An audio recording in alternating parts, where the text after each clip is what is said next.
अभी 1-2 माह कबल आयरन डोम की कहानियां ये दानिशवर हमें सुना रहे थे। आयरन डोम जो है उनका, वो दुनिया में एक मजबूत तरीन डिफेंस सिस्टम है। वो कहते थे वहां चिड़िया भी अंदर नहीं जा सकती, लेकिन फिर दुनिया ने मिसाइल जाते देखे। कैसा खौफजदा किया हुआ था। नहीं, नाकाबिले तस्खीर है, इसका मुकाबला नहीं हो सकता। वो आसमान से उतरे, क्यों उनका मुकाबला नहीं हो सकता। कोई भी दुनिया का मुसलमान मुल्क इनके साथ जंग नहीं छेड़ सकता। आज भी मायूसी के नारे लगाए जा रहे हैं। 4 दिन की कहानी है, उसके बाद आपको ईरान खंडर बना दिखाई देगा, बन जाए खंडर। हम साइंस और टेक्नोलॉजी में इतने पीछे रह गए हैं कि हमें उस लेवल पर आने के लिए बहुत टाइम दरकार है। हम ईरान का साथ नहीं दे सकते, वो तो शिया हैं।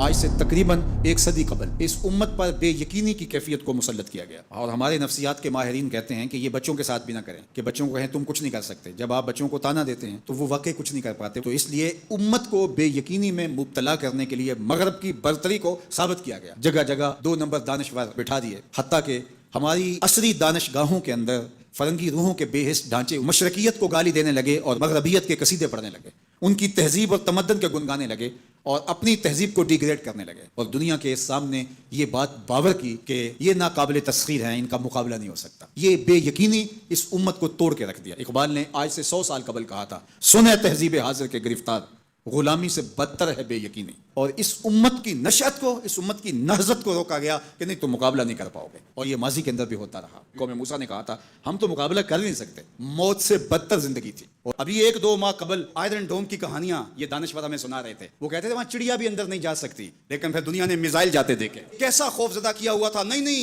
नाकाबिले तस्खीर है, इसका मुकाबला नहीं हो सकता। वो आसमान से उतरे, क्यों उनका मुकाबला नहीं हो सकता। खुदा चाहे तो ममोले से शहबाज को लड़ा दे, वो तो अबाबीलों से हाथी मरवा देता है। तो अल्लाह जल्ला शानहू कमजोर नहीं हुआ, उसकी खुफिया तदबीरें अभी खत्म नहीं हुई और कभी खत्म नहीं होंगी। तुम एक चाल चल रहे हो और वो तुम्हें चाल में फंसा रहा है। मेरे अल्लाह ने इस उम्मत के तने नाजुक के अंदर जिंदगी की लहरें पैदा कर दी हैं और एक तमव्वुज पैदा हो गया है। अगरचे आज भी वो फलसफा, आज वो दानिशवरी का जाली गुलगुला मौजूद है। आज भी मायूसी के नारे लगाए जा रहे हैं। 4 दिन की कहानी है, उसके बाद आपको ईरान खंडर बना दिखाई देगा, बन जाए खंडर।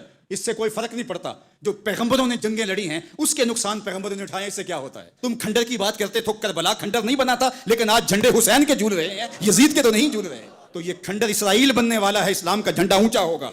आल इस्लाम ओ यालू वला योला अलई, इस्लाम सर बुलंद है, सर बुलंद रहेगा, और शरक से लेकर गरब तक झंडा मेरे हुजूर के नाम का लहराता रहेगा। इसलिए हमें पूरी कुव्वत के साथ ईरान के साथ खड़ा होना होगा। ये ईरान की लड़ाई नहीं है, ये उम्मत की लड़ाई है। ये उन 80,000 बच्चों का, बूढ़ों का, जवानों का बदला लेने के लिए खड़ी हुई है उम्मत, जिनको पीस दिया गया और उनके ऊपर नौहा भी नहीं पड़ने दिया गया। तो मेरा क्लिप चलाया जो इंजीनियर साहब जनाब वो कह रहे हैं घुटने टेकते, इंजीनियर साहब तो ये करवाना चाहते हैं, ये तो उनके साथ मिले हुए हैं, ये आयरन डोम की तारीफें करते थे। ओ भाई, आयरन डोम की तारीफ मैं इसलिए नहीं करता था कि जी इसराइल जो है वो मुसलमानों का बड़ा खैर खा है। मैं ये कहता था कि तुम बाबों के डोम बनाते रहे हो सीमेंट के, उन्होंने आयरन डोम बनाया।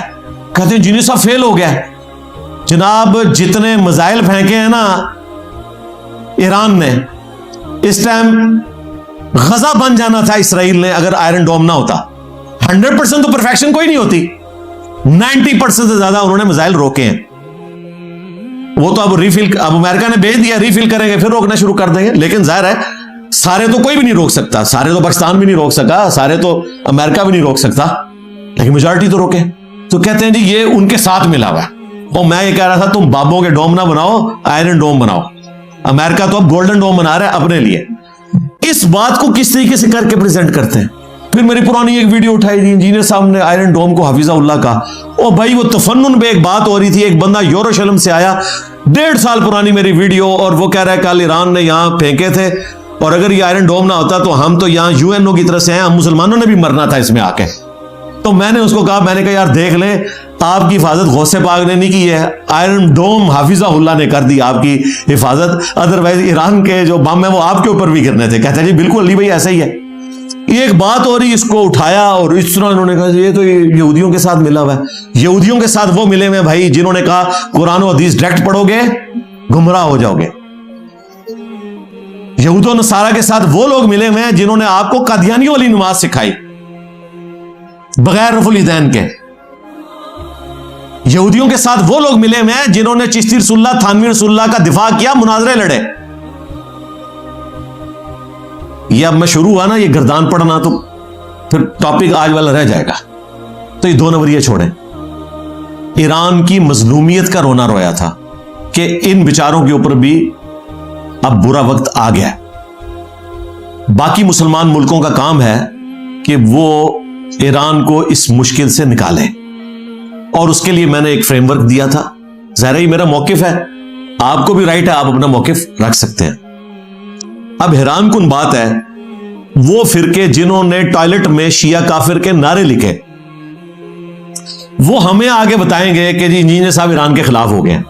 जो बंदा पिछले 17 साल से गालियां खा रहा है सुन्नियों की इस बात के ऊपर कि दुनिया में सबसे तवाना आवाज अगर फिलिस्तीन के हक में किसी मुल्क की है तो वो ईरान है, आज ये अपने डॉलर्स बनाने के चक्कर में मुझे ये कह रहे हैं कि मैं ईरान को अमेरिका के सामने घुटने टेकने पर मजबूर कर रहा हूं। अंदाजा करें,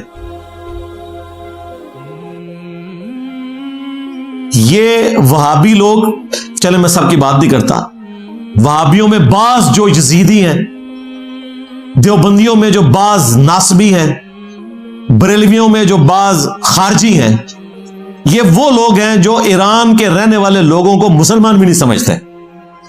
आज मेरे बुक्स के अंदर आकर ईरान के हवाले से मुझे ब्लेम कर रहे हैं कि मैं जनाब ईरान के मुखालफीन के साथ जाकर मिल गया हूं। हालांकि मैं हकायक बता रहा हूं। अगर कोई शख्स पाकिस्तान और इंडिया के क्रिकेट मैच में खुदा न खास्ता पहले ओवर में पाकिस्तान की 3 विकेटें गिर जाएं, एक पाकिस्तानी जब कहेगा यार बेड़ा गर्क हो गया इनकी सारी बैटिंग का, ये इन्होंने बैटिंग तैयार की हुई थी, अब ये मैच कैसे जीतेंगे। इसके बाद कोई बेवकूफ पाकिस्तानी भी रिजल्ट निकालेगा कि ये जो बंदा कमेंट्स कर रहा है ये असल में इंडिया के साथ मिला हुआ है। बताएं मुझे ईमानदारी से। तो मैं भी यही रोना रो रहा था कि ईरान की इतनी सिक्योरिटी, पहली रात में उन्होंने आपका आर्मी चीफ फड़का के रख दिया, आपके पासदारान इनकलाब का चीफ फड़का के रख दिया, आपके टॉप के 5 न्यूक्लियर साइंटिस्ट उड़ा दिए कि आपकी सिक्योरिटी किधर गई यार। अब आपने देखा है उन्होंने दर्जनों की तादाद में गद्दार पकड़े जो वही ड्रोन बना के उड़ा रहे थे। आप जरा इमेजिन कर सकते हैं कि पाकिस्तान में मेन कैपिटल सिटी के पास इतनी बड़ी जगह किसी दुश्मन मुल्क ने ली हो और वहां से ड्रोन उड़ के लाहौर सिटी के ऊपर या इस्लामाबाद सिटी के ऊपर हमला कर रहे हो, तो हम रोना नहीं रोएंगे कि हमारी आईएसआई किधर है। इसका क्या मतलब होगा कि हम रा के साथ जाके मिल गए। रोना रोने को ये कहते हैं कि आप मुखालिफ के साथ जाके मिल गए। अल्लाह से डर जाए। तो मैं तो ये चीज डिस्कस कर रहा था, लेकिन वही बात है कि वो चूंकि इन्होंने अपना बुक्स निकालना था और शायद इनकी किस्मत में अल्लाह ने लिखा था कि ये मजीद जलील होंगे, क्योंकि जब ये बोलते हैं फिर मैं मजीद मंजी ठोकना है ना दी, फिर ना दी चीका समाना तक जाती है, छात्र जाके बजते ने। क्योंकि मैंने आपको बताया कि मैं वो नहीं हूं जो खामोश हो जाऊंगा। हाँ, पुराने बुजुर्ग तो कब्रों से निकल के अपना दिफा नहीं कर सकते और उनकी जायज औलादें भी दिफा नहीं कर सकती उनका। मैं वो हूं कि जिसका दिफा करने के लिए मुझे किसी स्टूडेंट की भी जरूरत नहीं है। मैं अपनी जिंदगी में हर वो झूठा इल्जाम जो ये लगाते हैं मैं उसको दफना के अल्लाह के फजल से जा रहा हूं। मेरे मरने के बाद भी अगर कोई इल्जाम लगेगा ना, उसका जवाब भी मैंने पहले ही रिकॉर्ड करवाया होगा। हमारे स्टूडेंट्स पुरानी वीडियोस में से निकाल के मीम्स बना के इनको जवाब देंगे, और मीम्स इनको बड़ी चुभती हैं, कहते हैं जी मीम्स बना रहे हैं। भाई जब आपको इल्मी बात समझ नहीं आ रही तो फिर आपको तफन्नुन के स्टाइल में ही बात समझाई जाएगी कि भाई कहना क्या चाह रहे हो। एक जगह मिस्कीन सी शक्ल, आज अगर हमें इजाजत मिले तो हम इसराइल चले जाएं, क्योंकि पाकिस्तान के पासपोर्ट पे जा नहीं सकते। बाद में पता चला कि जी नेदरलैंड का पासपोर्ट निकला है। अब क्या मसला है? अब कहते हैं जी मैं क्या करूंगा उधर जाके। भाई जब हम कह रहे थे कि इस तरह जाके कोई कुछ नहीं कर सकता तो उस वक्त कहते थे तुम मिले हुए हो। इसी तरीके से दूसरे साहब हैं, वो कह रहे नहीं मुझे F-16 दे दे मैं उड़ा लूंगा।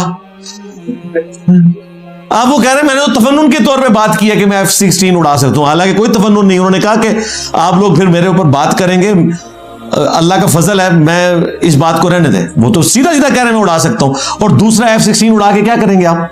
खुद कुछ हमला कर देंगे। F-16 पहुंचने भी नहीं देना उन्होंने उधर। इतना आसान मामला यार। किधर है जी चाइना रशिया? आप लोग कह रहे थे जनाब सब कुछ करेगा। ये जितने मिसाइल उड़ाए हैं ना, ज्यादातर रशियन मिसाइल हैं, उन्होंने टेक्नोलॉजी दी हुई है। कुछ चाइना ने, ज्यादातर रशिया ने ईरान को। मुश्किल वक्त आया, वो तकलीफ ईरान के लोगों ने, उनकी हुकूमत ने खुद काटनी है। कोई किसी के लिए आके नहीं भाई मरता, यह हकीकत बात है।